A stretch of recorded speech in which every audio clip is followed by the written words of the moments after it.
Hervé Moukori, bonjour et bon début de week-end. Bonjour Steve. Comment allez-vous? Ça va bien, merci. C'est la forme? C'est la forme. J'espère que vous entrez dans le week-end grandement en forme. Oui, tout à fait. C'est une chance. C'est une chance, ouais. Mais une grâce également d'être en forme. Voilà, vous parlez tout à l'heure de ces jeunes qui abusent. Oui, ils abusent et désabusent également. Ça va vraiment trop vite. Ça va très très vite. Vous savez, quand ils ont 10 minutes de leur temps, il faut bien en profiter rapidement. Voilà. L'alcool. L'alcool. Et sans oublier la drogue et tout ce qui va avec. Eh bien, dans votre chronique de ce vendredi, vous revenez sur la surproduction de la tomate qui pourrait avoir des conséquences sur la filière tomate si le gouvernement continue à regarder sans réagir. Et partons d'une histoire authentique. Dans la nuit de mercredi à jeudi, un jeune producteur de tomates dans la région de l'Ouest Cameroun a succombé à un AVC. L'attaque a été foudroyante et mortelle. Le défunt n'a pas pu tenir le coup. Il avait effectué un emprunt en EMF, c'est-à-dire une entreprise de microfinance, pour lancer 2 hectares de concombres et 6 hectares de tomates.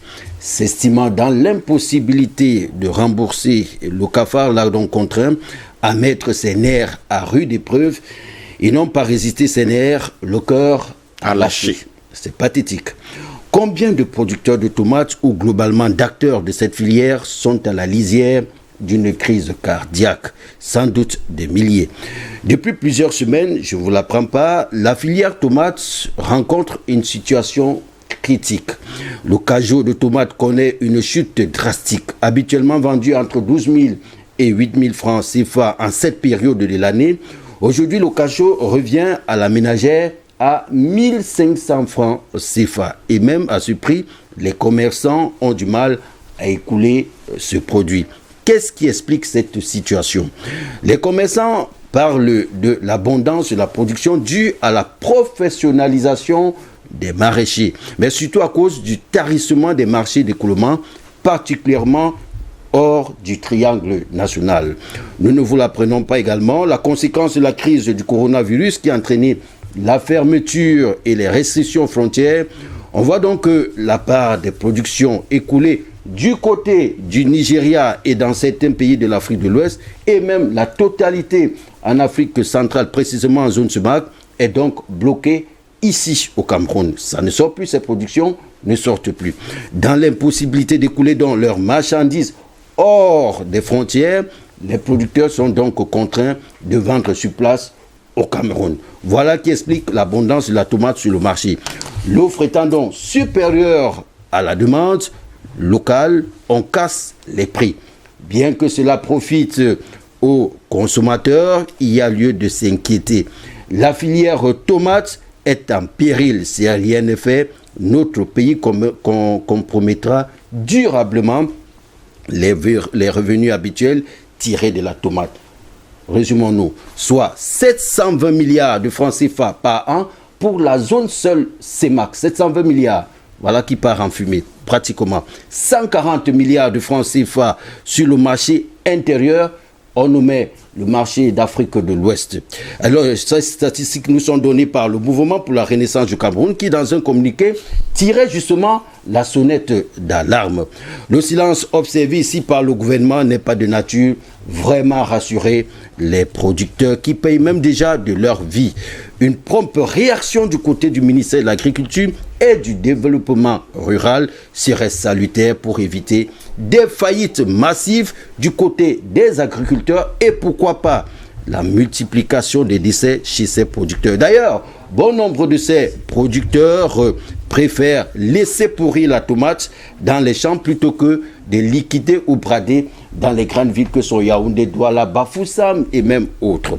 Le gouvernement qui a la regrettable habitude de laisser pourrir la situation sait pertinemment que si rien n'est fait, le Cameroun s'expose à l'effondrement d'une filière très très rentable. Je vous donnais encore tout à l'heure les chiffres.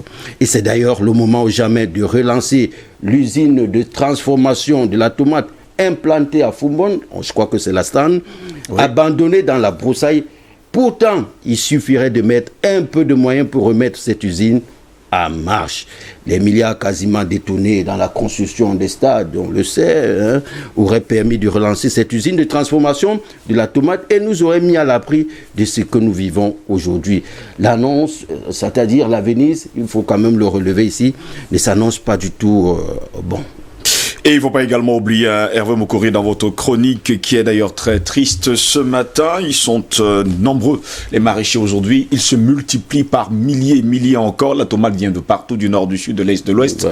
Donc à un moment donné, c'est ça aussi qui fait l'abondance sur le marché. Tout à fait. Expliquait d'ailleurs un expert hier. Il m'expliquait que normalement il y a aujourd'hui des milliers de producteurs de la tomate. Tout à fait. Il fut encore un temps où ils étaient peu nombreux. Voilà. Et maintenant, ils sont nombreux et ils sont de plus en plus professionnels. Voilà, ils sont de plus en plus professionnels et ça fait justement un manque à gagner. Mais hier également, on ne va pas oublier que le Premier ministre du gouvernement a fait justement en visioconférence avec les autres ministres. Absolument. Pour trouver une solution pour l'ouverture des frontières nationales, c'est-à-dire entre le Gabon, le Tchad, la Guinée équatoriale, pour justement trouver une solution. C'est impensable. Moi, je trouve que c'est impensable parce que comment se fait-il que nous, en Afrique, on continue à fermer vraiment nos frontières.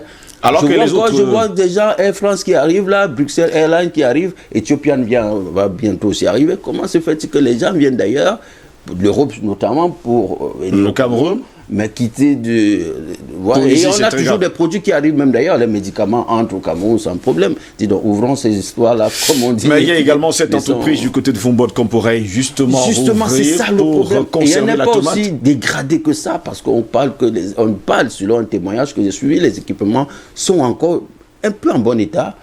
Il suffit juste d'un peu d'argent pour relancer cette usine, cette entreprise, malheureusement tombé en faillite et maintenant tombé en désuétude, ce qui n'est pas du tout vraiment...